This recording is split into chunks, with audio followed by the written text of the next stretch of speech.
উড়িষ্যা প্রদেশে নীলাদ্রি শিখরে একজন ব্রাহ্মণ বাস করে, যার নাম হলো সনাতন চক্রবর্তী। আর সনাতন চক্রবর্তীর স্ত্রীর নাম হলো সুপ্রভা। সনাতন চক্রবর্তী প্রত্যেক দিন 5 ঘরে ভিক্ষে করতেন। ভিক্ষে করে এনে ভিক্ষে লব্ধ স্ত্রী সুপ্রভার হাতে তুলে গিয়ে বলে, সুপ্রভা তুমি রন্ধন করো, আমি ততক্ষণ মন্দিরে গিয়ে কিছু তুলসী পত্র চয়ন করে আসবো। এই বলে সনাতন চক্রবর্তী ভিক্ষা লব্ধ বস্তু সুপ্রভার হাতে তুলে দিয়ে চলে গেলেন মন্দিরে। মন্দিরে গিয়ে মন্দিরটাকে ধৌত করে দেবার সনাতন চক্রবর্তী তুলসী পত্র চয়ন করেছে। সনাতন চক্রবর্তী প্রত্যেকদিন 3টি করে তুলসী পত্র চয়ন করতেন। 3টির বেশি 4টি তুলতেন না, কারণ 3টির বেশি 4টি তুলসী পত্র চয়ন করলে পূর্ণের চেয়ে পাপ বেশি হয়। আপনি একটি তুলসী পত্র ভগবানের চরণে দেবেন, একটি তুলসী পত্র সেবার বস্তুতে দেবেন, আর একটি তুলসী পত্র জলের গ্লাসে দেবেন। একটি তুলসীতেই ভগবান বসীভূত। সেই তুলসীতে কেমন করে তুলতে হবে? তুলসী গাছের কাছে গেলাম আর তুলসী গাছ থেকে উপরে হয়ে চলে গেলাম, হবে হবে হবে কি গো মায়েরা? হবে না। তুলসী গাছের কাছে যাবে, গিয়ে তুলসী তলায় জল দেবে। জল দেবার সময় কি বলবে? গোবিন্দ বল্লভ দেবী ভক্ত চৈতন্য কারিণী স্নাপয়ামি মহাদেবী বিষ্ণু ভক্তি প্রদায়িনী। এইবার তুলসী গাছ থেকে বাঁ হাতে করে ধরবে, ধরে গোটা সহ তুলসী পত্র চয়ন করবে। গোটা না থাকলে সেবায় লাগবেন, তাই গোটা সহ তুলসী পত্র চয়ন করার সময় কি বলবে? তুলসী মিত্রনা মাসি সদা তং কেশব প্রিয়া কেশবার্থ চিনমিতং বরদ ভবশুভনে তদাং সভবৈ পত্রৈ পূজয়ামি যথা হরির কথা পবিত্রাঙ্গি কলমল বিনাশিনী। এইভাবে তুলসী পত্র চয়ন করে পাত্রে রেখে সাষ্টাঙ্গে প্রণাম করবেন। প্রণাম করবার সময় কি বলবেন জানেন? বৃন্দা ওই তুলসী দ্রব্যই প্রিয়া ওই কেবচ বিষ্ণু মুক্তি পদে দেবী সত্যবতৈ নমো নমঃ। এইভাবে আপনারাও তুলসী পত্র চয়ন করবেন। সনাতন চক্রবর্তী তুলসী পত্র চয়ন করে মন্দিরে গিয়ে চন্দন প্রস্তুত করেছে, চন্দন বসেছে। আর তার স্ত্রীকে সনাতন চক্রবর্তীর স্ত্রীর নাম কি? সুপ্রভার জন্য অপেক্ষা করছে। সুপ্রভা অন্য ব্যঞ্জনাদি এনে স্বামীর সম্মুখে বসেছে। স্বামীর সম্মুখে বসে গোপালকে সিংহাসন থেকে নামিয়ে নিয়েছে আর গোপালকে স্নান করিয়ে দিয়েছে। স্নানের পর যেখানে যেমনটি লাগে আজকে মা গোপালকে সাজিয়ে দিয়েছে। কেমন করে? ওগো সাজায়ে মহালে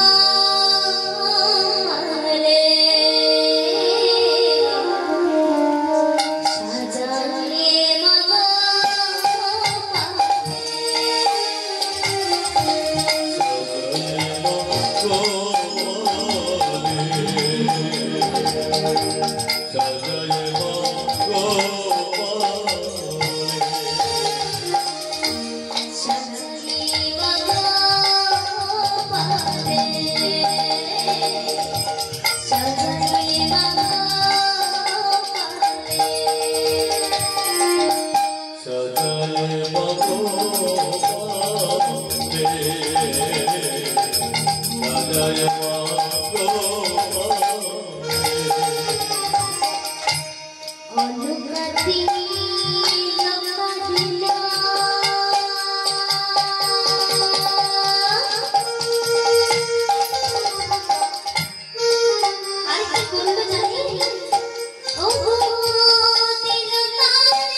ভগবান সন্তুষ্ট হন আভরণ।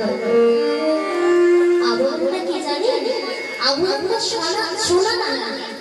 নিজের বাগানে যদি না ফুল থাকে, পরের বাগান থেকে ফুল আনবেন, পরের বাগান থেকে ফুল এনে ভগবানের জন্য ফুলের মালা, ফুলের বালা, ফুলের কানে, ফুলের মুকুট ইত্যাদি ইত্যাদি দিয়ে যত বেশি সাজাতে পারবে আমার ভগবান তত বেশি সন্তুষ্ট হবে। তাই আজকে সুপ্রধান গোপালকে কেমন করে সাজিয়ে দিয়েছে? ও গোপী দেশে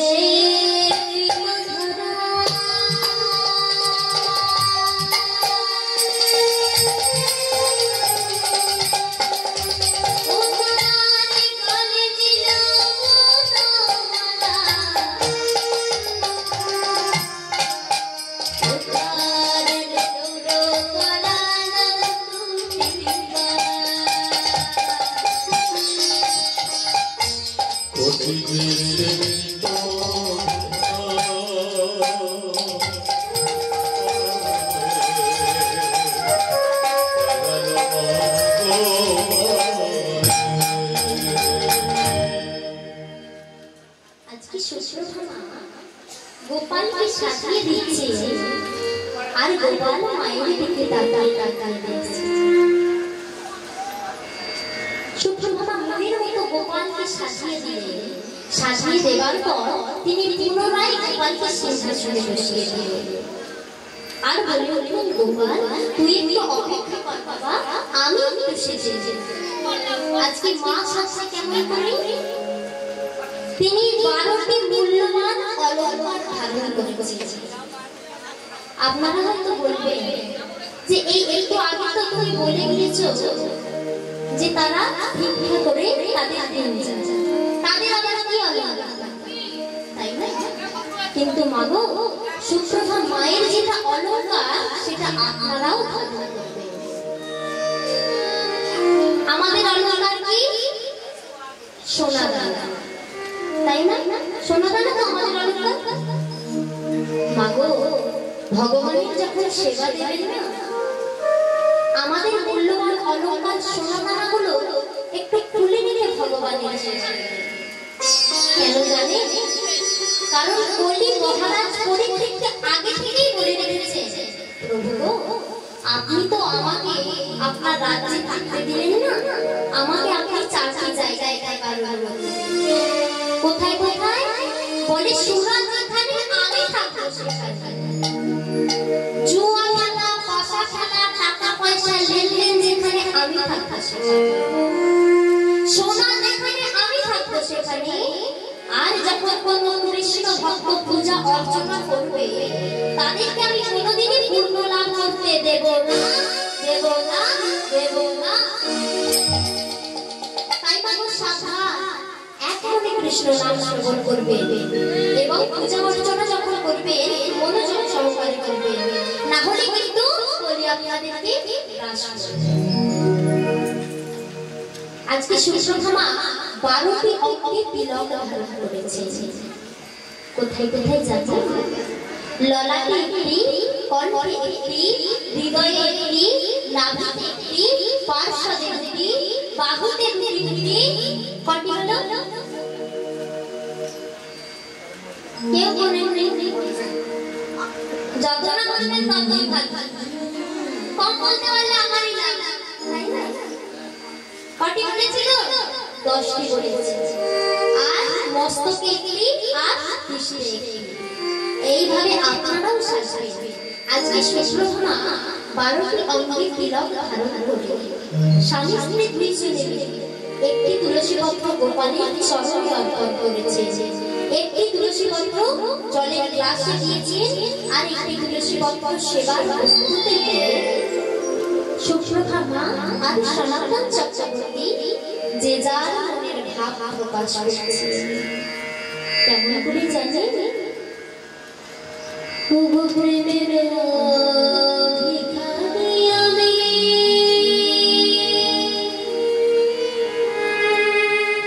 প্রভু গো করম রে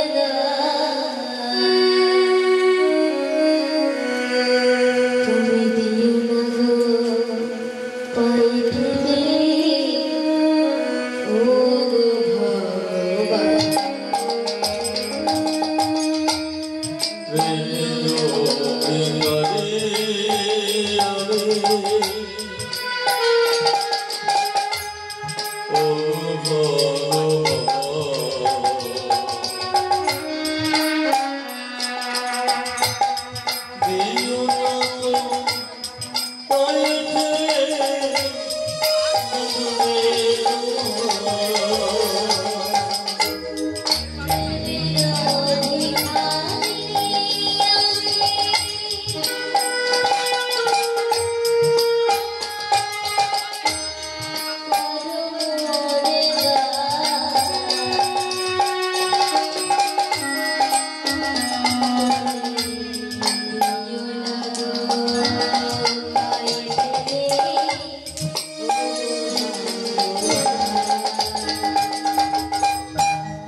ও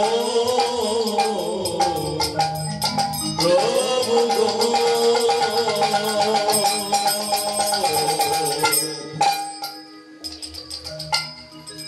এইভাবে প্রত্যেকদিন ভগবানের কাছে প্রার্থনা করে আমাদের মতো নয় বিষয় চায় না বৈভব চায় না শুধু মনে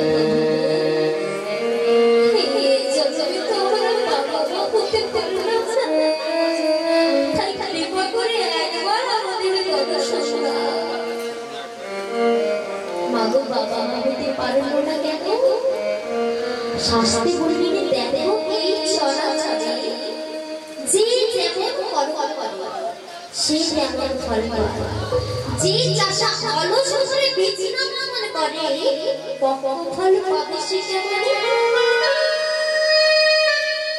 ওই সুশ্রোতা মাগো পূর্বজন্মে সাতটি ভ্রূণ হত্যা করেছিলেন তাই সাতটি ভ্রূণ হত্যার কারণে তিনি অভিশপ্ত সাত জন্ম তিনি কোন সন্তানের মা হতে পারবেন না শুধু মাই নয় মা পাপ তার বাপকেও ছাড়ে না কেন জানে ভগবানের মা হয়ে তাকে মার খেতে হলো মা যশোদা তিনি পূর্ব জন্মে ছিলেন গোপিনপুরীর মা নাম ছিল দেবহূতি ওই দেবহূতি মা ছিলেন একজন ব্রহ্মজ্ঞানী একটি মশা মাছি পর্যন্ত কোনোদিন মারতেন না তাই ভগবান আমার মনে মনে চিন্তা করলেন দেবহূতি তুমি কত বড় ব্রহ্মজ্ঞানী হয়েছো সেটা আমি দেখতে চাই তাই ভগবান কি করলেন জানেন একটি কুকুরের ছদ্মবেশ ধারণ করলেন একটি কুকুরের ছদ্মবেশ ধারণ করে দেবহূতি মায়ের মন্দিরে এসে উপস্থিত হলেন আর দেবহূতি মা ভগবানের সেবা করছে ভগবান রূপী কুকুরটি পূজা দ্রব্যে মুখ দিতে যায় দেবহূতি মা দাঁড়িয়ে দেয় বারবার মুখ দিতে যায় মা দাঁড়িয়ে দেয় আবার মুখ দিতে যায় যখন মা বারবার মুখ দিতে যাচ্ছে দেবহূতি মা শেষে ধৈর্য হারা হয়ে একটি লাঠি দ্বারা প্রহার করতে লাগলেন তাই ভগবান আমার কুকুরের বেশ ত্যাগ করে নিজ মূর্তি ধারণ করে বলে উঠলেন দেবহূতি এই তুমি ব্রহ্মজ্ঞানী আজ তুমি আমাকে যে লাঠি দ্বারা প্রহার করলে আজ তুমি যেতে হলে আমাকে লাঠি দ্বারা মারলে তাই আমি তোমায় অভিশাপ দিলাম ঠিক তেমনি ভাবে তোমাকে ওই লাঠি দ্বারা মার খেতে হবে তাই মাগো চলে গেল অভিশাপ দাপর যুগে যেই যেই কৃষ্ণ প্রভাত যজ্ঞ করেছিলেন ওই প্রভাত যজ্ঞে মা গিয়েছিলেন কিন্তু কৃষ্ণ বিহারে মায়ের অবস্থা ছিল বছর মলিন বেশ দাঁড়িয়ে উপস্থিত হয়েছে দাঁড়িয়ে ভাবলেন একজন কিন্তু মা বারবার বলতে লাগলেন আমার ছেলে যজ্ঞ করছে আমি ভেতরে যাই দাঁড়িয়ে মনে মনে ভাবছে যার ছেলে রাজা তার মায়ের এমন ছিন্ন বছর বলে ভেঙে দিবে না এই কৃষ্ণে মা হতে পারে না তাই যখন মা বারবার বলার সত্ত্বেও গাড়িটা ভেতরে প্রবেশ করতে দিচ্ছে না কিন্তু মা যশোদা জোর করে যখন ভেতরে প্রবেশ করতে যাচ্ছে তখন ওই গাড়িটা লাঠির দ্বারা মাকে প্রহার করতে লাগলেন ওইদিকে দেবশ্রী নাগর বলে উঠলেন প্রভু মা যে কাঁদছে ভগবান বলে উঠলেন মায়ের একাই প্রাপ্য ছিল মা যেমন কর্ম করেছে তেমনি ফল হয়েছে আর এইদিকে মা যশোদা চিৎকার করে ডাক দিলেন কানা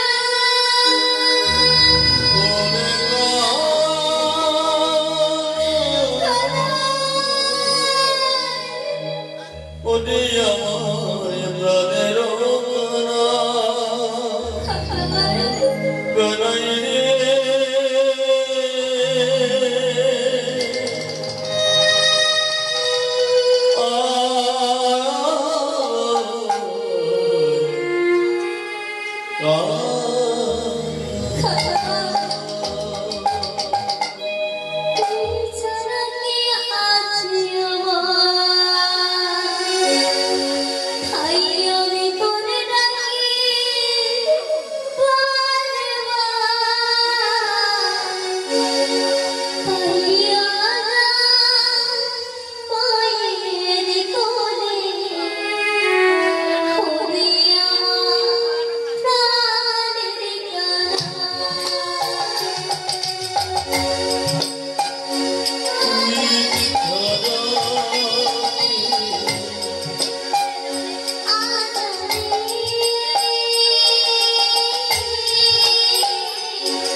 দেখেছে ভগবানের মাকেও তাকে মার খেতে তার বাবাকেও ছাড়ে আরো একটি প্রমাণ আমি মনে নিয়ে শুনব যেই যে ধৃতরাষ্ট্র এবং গান্ধারীর বিবাহ হয়েছে ওই বাসর ঘরে গিয়ে গান্ধারী দেখতে পেলে একটি গর্ভবতী মাকড়সা সেটাকে দেখে না গান্ধারী তার স্বামীকে বলে উঠলেন স্বামী গো আমি আপনার কাছে অন্য কিছু চাই না ওই গর্ভবতী মাকড়সাটি আপনি আমার হাতে ধরে দিন ওই দিকে নয় মা আজকে ধৃতরাষ্ট্র গান্ধারী ধৃতরাষ্ট্রকে বলছে স্বামী গো ওই গর্ভবতী মাকড়সাটি আপনি আমার হাতে তুলে দিয়ে দিন গান্ধারীর কথা শুনে ধৃতরাষ্ট্র মাগো ওই গর্ভবতী মাকড়সাটিকে ধরে এনে গান্ধারীর হাতে তুলে দিলেন গান্ধারী মাকড়সাটিকে হাতে পেয়ে ওই মাকড়সার ডিমের থলেটাকে আলাদা করে দিলেন এবং ডিমের থলেটাকে ছিঁড়ে একটি একটি করে ডিম গুনে গুনে দেখছে 100টি ডিম রয়েছে তাই মনে মনে চিন্তা করলেন এতটুকু একটা মাকড়সা ও হবে 100টা সন্তানের জন্ম না না এই হতে পারে না তাই কি বলতে জানি একটি একটি করে ডিম দিচ্ছে মাটিতে ফেলছে আর পায়ে নিদ্রা কষ্ট তারা ঘষে ঘষে আর ওই গর্ভবতী মাকড়সাটি চোখের সামনে যখন তার সন্তানদের হত্যা হচ্ছে এটা দেখে না ওই গর্ভবতী মাকড়সাটার খুব কষ্ট হলো তাই সে চিৎকার করে বলে উঠলেন ও দয়াময়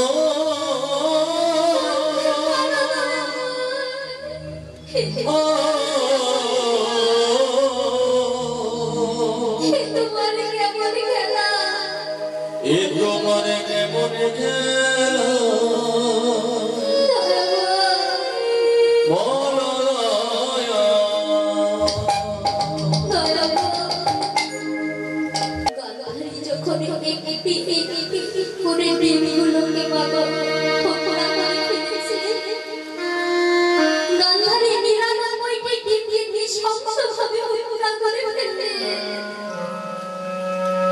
শেষে যখন আর একটি দিন বাকি রয়েছে মারতে যাবে এমন সময় গর্ভবতী মাকড়সাটি কাঁদতে কাঁদতে বারবার বলে উঠলেন ও তাকে পেলো না যদি মেরে ফেলো আমরা যে নরক থেকে উদ্ধার পাবো না ওটাকে মেরো না।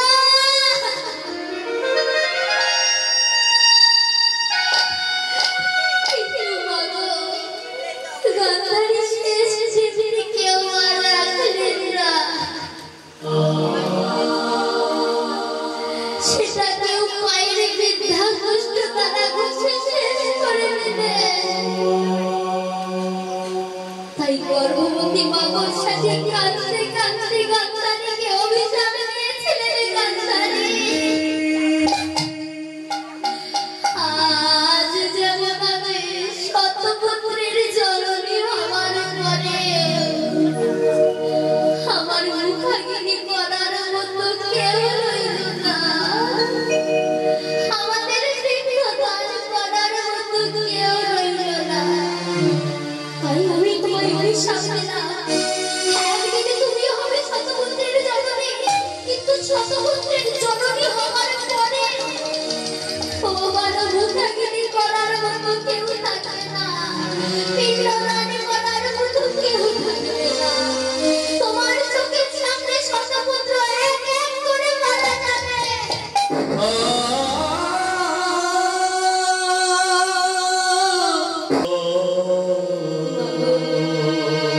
আপনারা সকলে জানেন যে গান্ধারী শতপুত্রের জননী, কিন্তু শতপুত্রের জননী হওয়ার পরে তার মুখাগ্নি করার মতো কেউ রইল না, পিণ্ডদান করার মতো কেউ রইল না। কুরুক্ষেত্রের যুদ্ধে এক এক করে শতপুত্র সকলে মারা গেলেন। তাই মাগো কর্মফল কিন্তু কাউকে ছাড়ে না। এইদিকে সনাতন চক্রবর্তী আর শ্বশুরব্রহ্মা প্রত্যেকদিন ভগবানকে বলে দয়াময় কৃপা করে একবার আমাদের দর্শন দাও। কিন্তু ভগবান কি বললেন? ভগবান বললেন যে করে আমার দাস আগে আমি তারই করি সর্বনাশ। এটাই শেষ কথা নয়, ভগবান আরো বললেন ভক্তাধীন বিন্দু আমি ভক্তের হইতে না, যে যা বাসনা করে পুরাই তার বাসনা। ভক্ত যদি ছাড়ি করে আমি না ছাড়ি তার দাস, আর মমভাবে কেঁদে যারা আমি হয়ে যাই তার দাসী দাস। তাই সুস্থ মায়ের পরীক্ষা আরম্ভ হয়ে গেল। সনাতন চক্রবর্তী প্রত্যেক দিন ভিক্ষে যায়, আজও গিয়েছে। ভিক্ষে করে এনে ভিক্ষা লব্ধ বস্তু সুপ্রভার হাতে তুলে দিয়ে বললে, সুপ্রভা এই তুমি গোপালের জন্য রন্ধন করো, আমি ততক্ষণ মন্দিরে যাচ্ছি। এই বলে সনাতন চক্রবর্তী ভিক্ষা লব্ধ বস্তু সুপ্রভার হাতে তুলে দিয়ে চলে গেলেন মন্দিরে। মন্দিরের দরজা আছাড় খেয়ে পড়লেন মন্দিরের ভেতর। যেমনি পড়া হলো তেমনি সনাতন চক্রবর্তীর প্রাণ পাখিটা উড়ে গেল। এইদিকে সুপ্রভা উনানে হাঁড়িটি বসিয়ে চা তুলে দিতে যাবে, এমন সময় হঠাৎ তিনি একটি শব্দ শুনতে পেলেন। তাই চাল তোলা আর হলো না, ছুটে গেলেন মন্দিরের দিকে। মন্দিরে গিয়ে দেখলে তার সামনে মন্দিরের ভেতর উপুর হয়ে মুখ উপড়ে পড়ে রয়েছে। কাছে ও ও যখন কোনো সাড়া পেলেন না, তিনি সর্বাঙ্গে হাত দিয়ে দেখলেন পুরো শরীরটা ঠান্ডা হয়ে গিয়েছে। তাই সুপ্রভা মায়ের আর বুঝতে বাকি রইল না যে তার স্বামী মারা গেছে। তাই স্বামীকে জড়িয়ে ধরে বলতে লাগলেন, স্বামী গো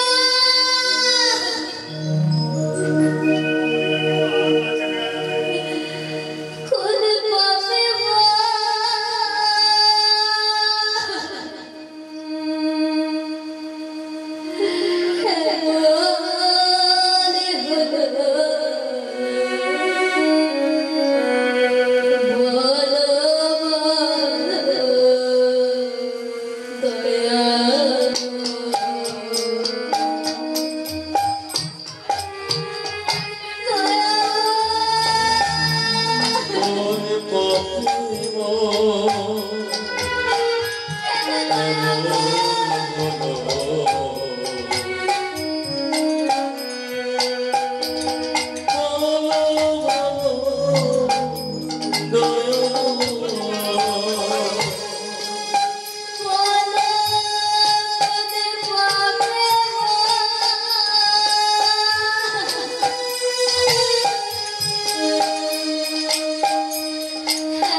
যখন আমাদের মাথার উপর থেকে ছাতাটা সরে যায় সেই দিন আমরা বুঝতে পারি।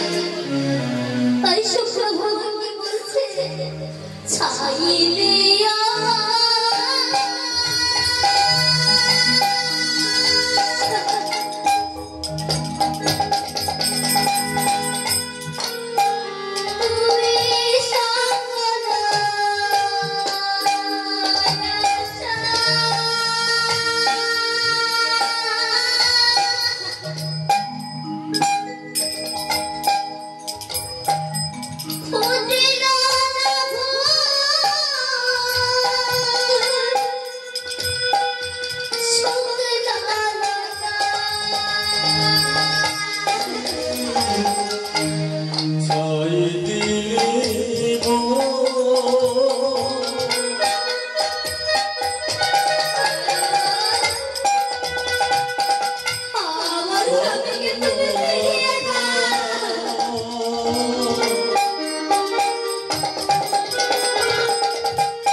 গোপালের সামনে বসে বসে বাবা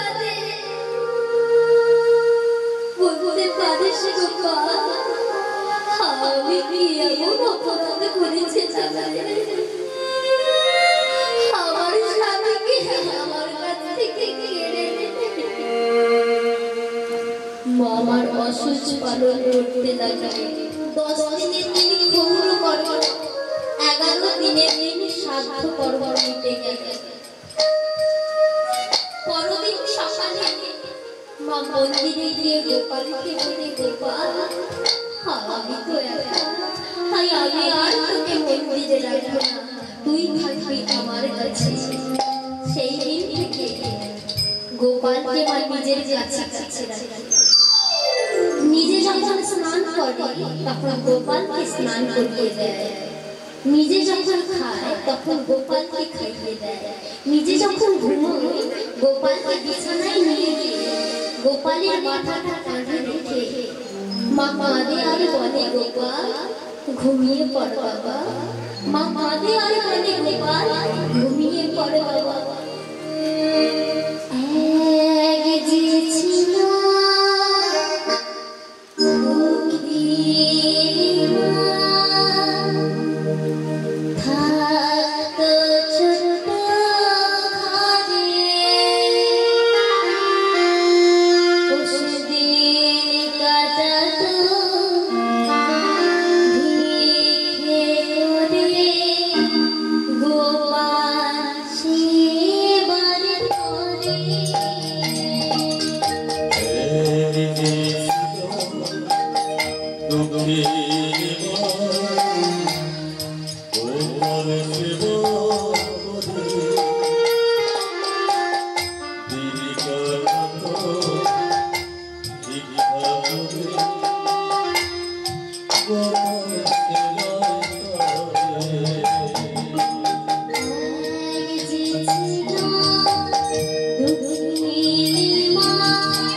গোপালকে ঘুম পাড়াচ্ছে, গোপালের মাথাটা রয়েছে কাঁধে, পাটা থাকবে কোথায়? মা যখন কাঁদছে, মায়ের চোখের জল গোপালের চরণে টপ টপ করে পড়ছে। গোপাল স্থির থাকতে পারলেন না, তাই তিনি কি করলেন? ছোট্ট একটি বালকের বেশ ধারণ করে মা সুশ্রোতা মা যখন আদো ঘুমে, সেই সময় মায়ের সম্মুখে এসে উপস্থিত হচ্ছে। আর সুশ্রোতা মাকে বলে উঠলেন, মা এই দেখো আমি এসেছি, আমি তোমার গোপাল। মা চোখ মেলে দেখে একটি ছোট ছেলে। কিন্তু কোথা থেকে এসেছি? গোপাল বলে, মা আমি তোমার ওই পাখিদের গোপাল। মা কাঁধে হাত দিয়ে দেখে তার গোপাল তার কাঁধে।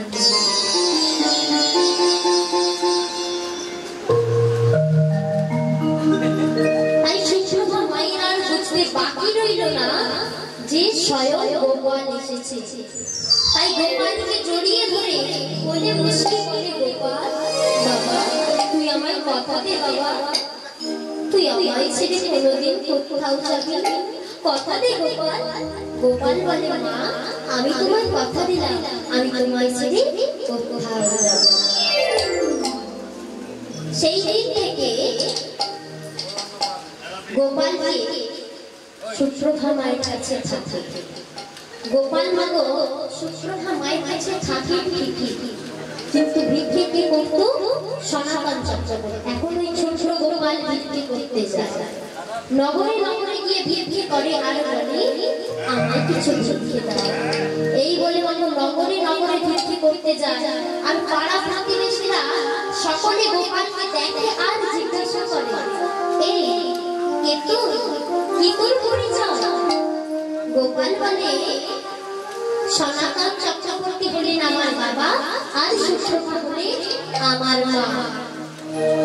দেখুন কারণ ভগবান নিজে বলেছেন, ভক্ত আমার মাতা পিতা, ভক্ত আমার গুরু, ভক্তই রেখেছে না বাঞ্ছা কল্পতরু। তাই ভগবান বলে উঠলে সনাতন চক্রবর্তী আমার বাবা, আর সুশ্রোতা বলে আমার মা। পাড়া প্রতিবেশীরা বলে, আগে তো তুমি কোনোদিন দেখেনি, বলে আমার মা আমাকে বেরোতেই দেয় নাই, তাহলে তোমরা দেখবে কেমন? সকলে গোপালকে দেখে আর ভিক্ষে করে ভিক্ষে লব্ধ বস্তু সুপ্রভাত হাতে তুলে দিয়ে বললেন, এই না মা তুমি রন্ধন করো। এইভাবে সুপ্রভা মা আর গোপাল দিন পার করতে লাগলো। গোপাল ভিক্ষে যায় আর সুপ্রভা মা রন্ধন করে। দেখতে দেখতে মা দিন পার হতে লাগলো। একদিন সুপ্রভা মা গোপালকে কোলে বসিয়ে বলছে, গোপাল আমার মনে হয় আমি আর বেশি দিন বাঁচব না। তাই গোপাল বাবা তুই আমার কথা দে, আমার মৃত্যুর পর তুই আমার তুই আমার সাথে যজ্ঞ করবি, কথা দে গোপাল, কথা দে। গোপাল বললে বেশ। এইভাবে বেশ কিছুদিন কেটে গেল।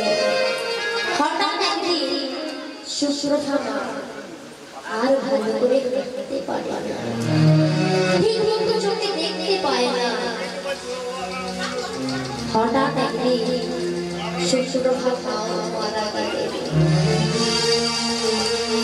তখন ওই ছোট গোপাল মাকে জড়িয়ে ধরে বলে, মা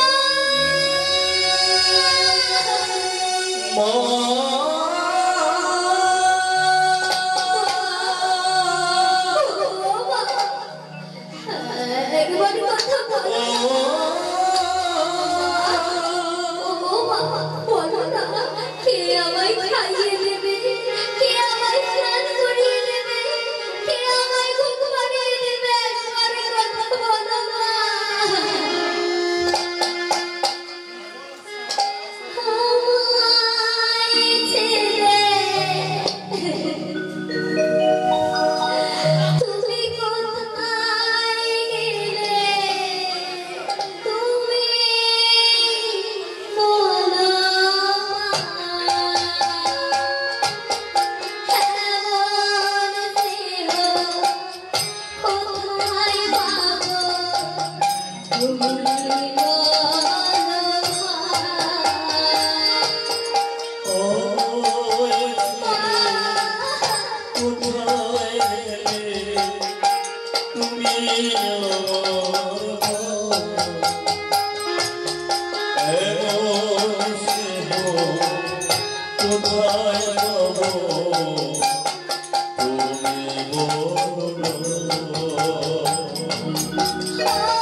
মানুষ করতে পারে, কিন্তু কোন সন্তানের জন্মকে যদি মা মারা যায় না, এই পৃথিবীতে ভালো তো তাকে সবাই বাসবে, কিন্তু মায়ের মতো করে ভালোবাসতে কেউ পারবে না।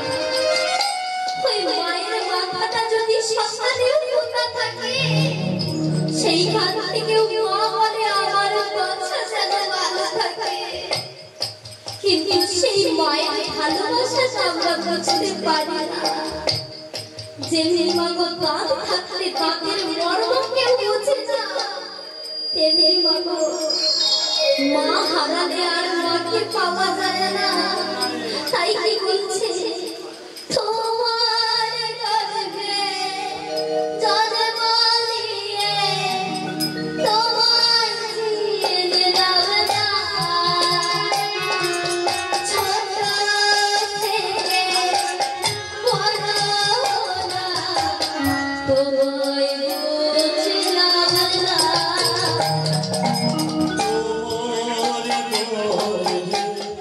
জন্ম নিল তোমায়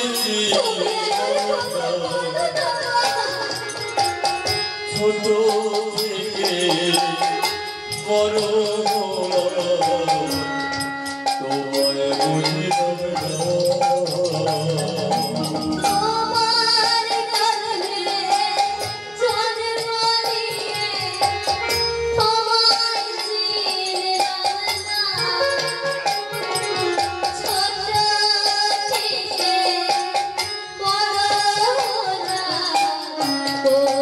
বুঝলাম না।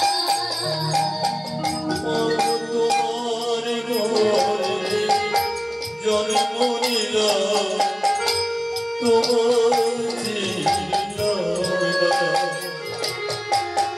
ছোট বড় তোমায় বুঝলাম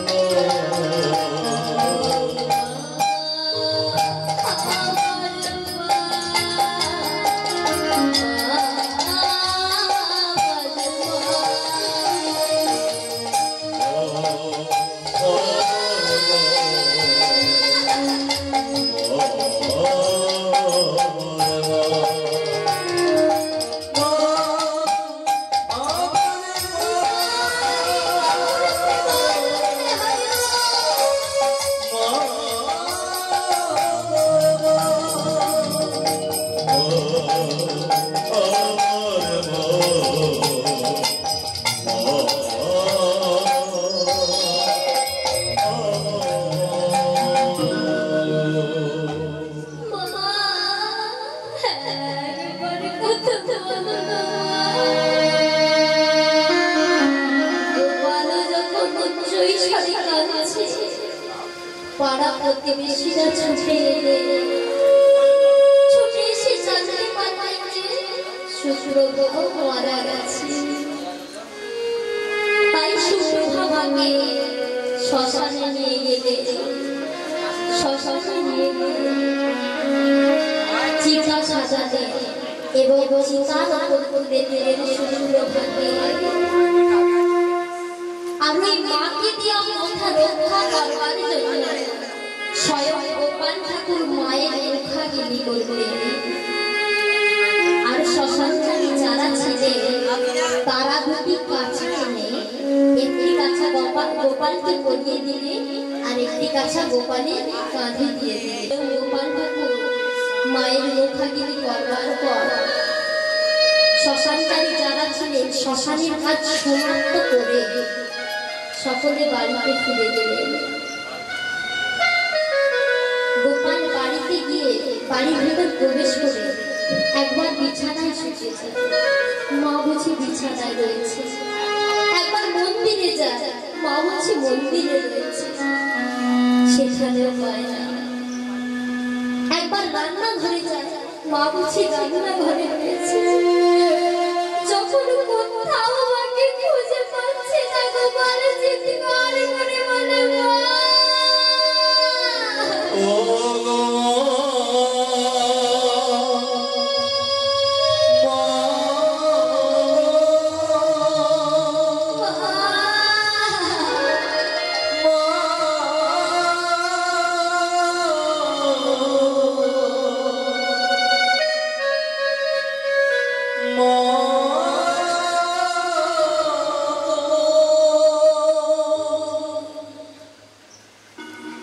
এইভাবে গোপাল শুক্রভা যখন মারা গেলেন, গোপাল অসুস্থ পালন করতে লাগলেন। 10 দিনের দিন ক্ষৌর কর্ম মিটে গেল। 11 দিনের দিন শ্রাদ্ধ কর্ম।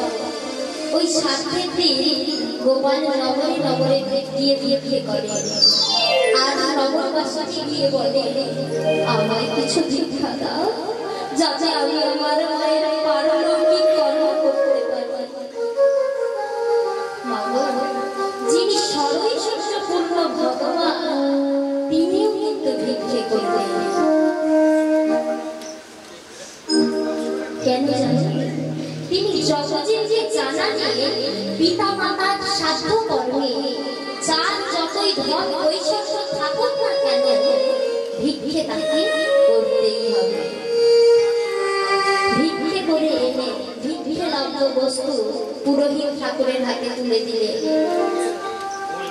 শ্রাদ্ধের সমস্ত জোগাড় করে পুরোহিত ঠাকুর গোপালকে নিয়ে শ্রাদ্ধাদি কর্মে কাজ শুরু করলেন। এমন সময় মাত্র পুরোহিত ঠাকুর বলে উঠলেন, গোপাল পিণ্ডটি মাখাও।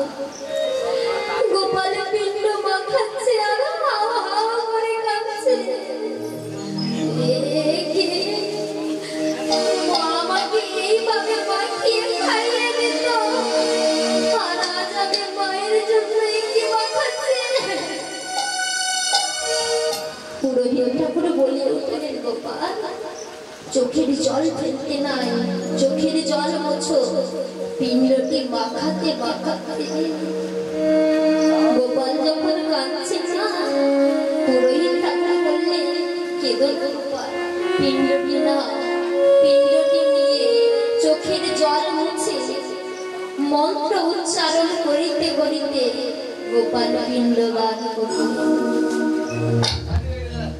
শ্রাদ্ধের সমস্ত কাজ মিটে গেল, সকলে চলে গেলে।